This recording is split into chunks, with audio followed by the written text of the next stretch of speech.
Exchange committee प्रदेश समितिका साथीहरू र फोनहार पत्रकार जुन देख्नु भएको छ तपाईँ टिभीमा के अरे राजीव खत्रीजी उहाँ के अरे हाम्रो प्रमोदजी पसाईजी त गोल्ड नै हुन् पसाईजी सबभन्दा पहिले त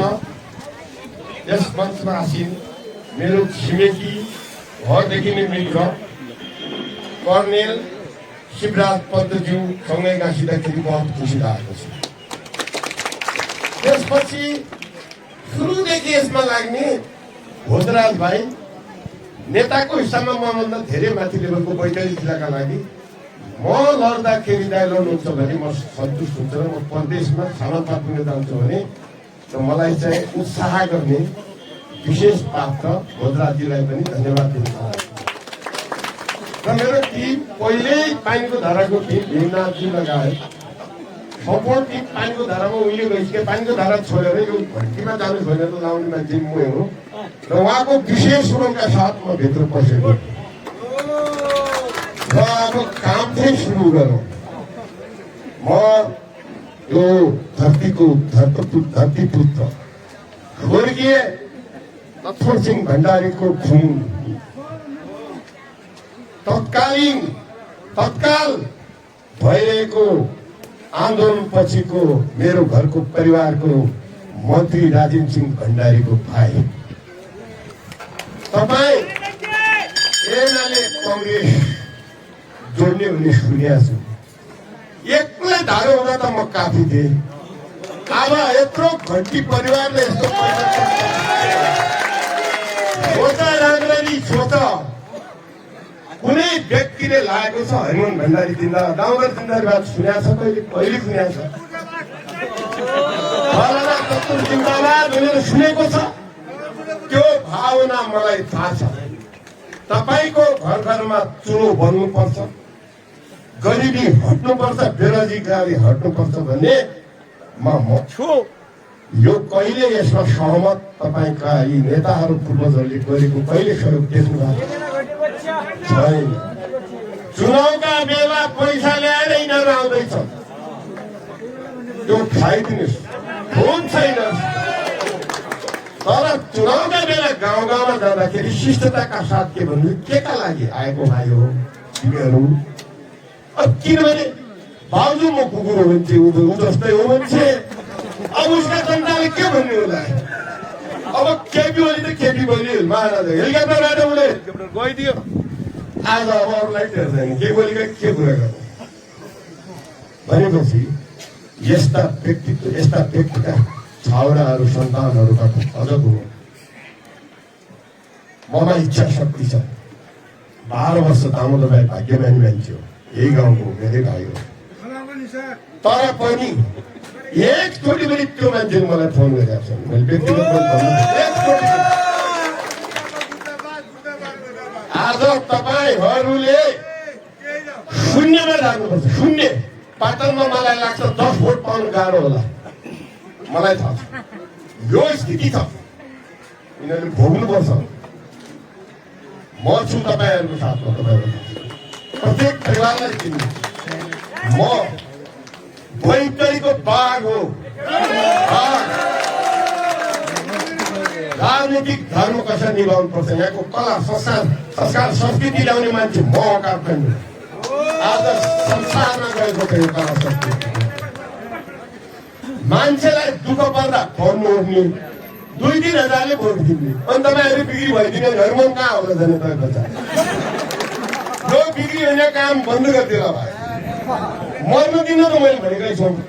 आया मान्छेलाई त मैले गरेकै छु। रोजगार दिन्छु, भोको नाम नआइराख्छु भनेकै छु।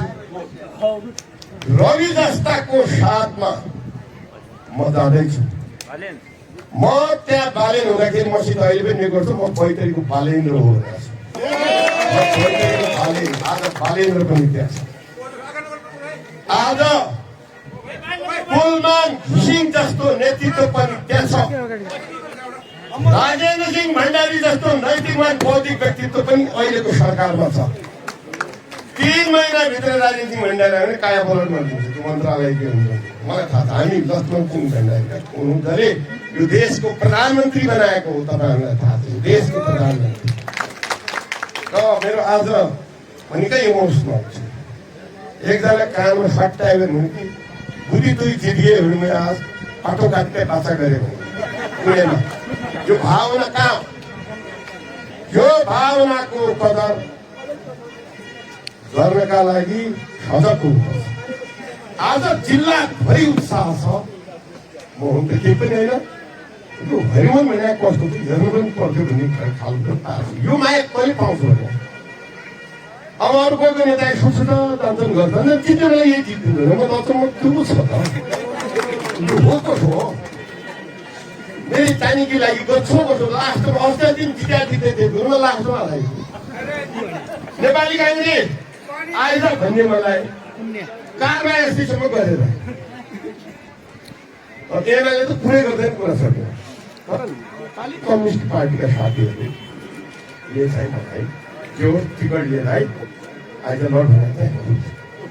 धन्यवाद छ अब भाइ तब जित्दैन तब रोडलाई इतना हो इन तो फेविकोल नक्कली जोड़ेंगे फेविकोल हम स्ट्रॉन्ग तरीका जोड़ेंगे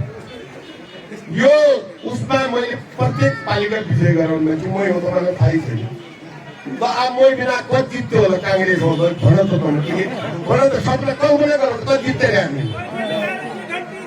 एक पनि सिट जितेले गएर हामीले जाने मसित टिम धेरै त गन्दा गोल हेरेर कांग्रेस खाली गरिदिनु अरे छोड़ दो सब उड़ने वाला था कोई नहीं रहेगा वहां कौन रहेगा कौन बचेगा अच्छा आदमी तो रहेगा ही नहीं मसिदा आउने वाला छ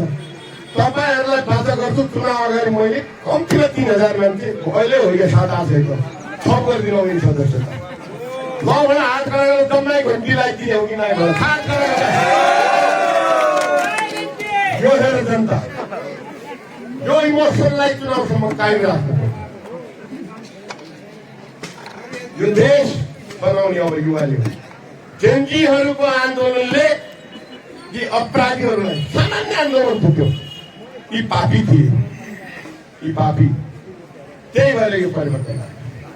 म रविजीलाई एकदिन भेटेँ रविजीको उहाँबाट भेट पाएँ मैले सेन्ट्रल जेलमा धेरै भएको छ मैले सोधेँ संविधान लेख्दैछु भन्नु मैले भेटेँ संविधानले एउटा कुरा गर्नु नछोड्नु नेपालमा जेलमा मान्छे राखेर पाल्नु भन्दा यी भ्रष्टाचारी बलात्कारी मारेर सुसाइड गरेर अन्तको कानुन परिवर्तन सिकाइदिनु भएन भने काकी लेखा पाल्यो होला यिनीलाई अब कैदी राख्दै कतै के हो त अहिले देशका सबैभन्दा महत्त्वपूर्ण कुरा भनेको आर्थिक सूचक हो 28 खर्ब ऋण हो यो ऋण हो तम कहाँ तित्यो होला तमलाई घरजग्गा बनाएको टिके पन्जाब चाइना लिन्छ कि लिन्छ सिधाइसक्यो त्यहाँदेखि कोर्टलाई पुरा गयो त के बोली त कि कोर्ट त भएन म खाइले छ 10 मिनेट पछि 90 कोर्ट गरे मैले त न्यारो हो भने उनका चेला फेरि ताली बजाए धन्य चेला कसो चेला हो खोपडी भ्या परा भ्या खोपडी परे 8 बजे मान्छे 9 बजे मान्छे अर्को जब रवि गर्दिन्थ्यो नि हाउसमा रवि चाहिँ भ्रष्टाचार के हो भ्रष्टाचार परमाले राखै अझै भन्दै अब खाला पक्का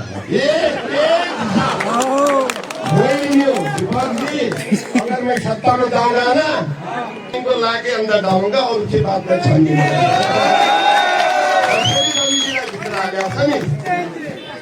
क्यों मतलब फास्ट कर पहले रवि लाई सुधावे दिन देखे जेल अंदर छानी काय बनाए हो घर जाऊंगा ना पैसा नया घर बनाने का धंधा भाइ मन भनेर यो काम गरिरहेको छ घर बनाउनलाई अरूतिर काम के गरिरहेको छ राजनीतिक नीति ल्याएको छ सुदूर पश्चिमको पनि कुरा छ सुदूर पश्चिमको नेतृत्वको लागि हामी लड्नुपर्छ सुदूर पश्चिम भित्रका साथीहरू सुदूर पश्चिमको अंश चाहिँ चाहिन्छ म घन्टीभित्र गयो भने सुदूर पश्चिमको अंश चाहिँ लिएर चढ्नेवाला छु मेरो भावना यसको सम्मान गर्नुपर्छ म फेरि साह्रै जरुर पनि जिद्दी पनि छु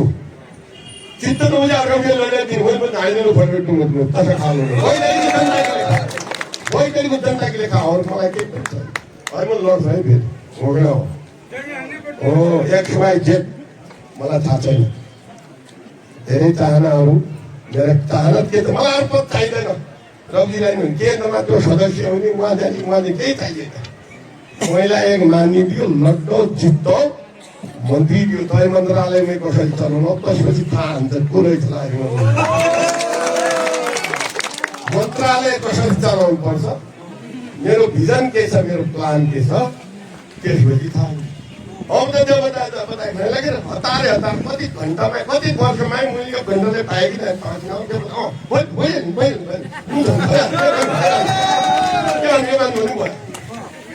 तैँकी पुलिस मोटामा भित्र पुग्छ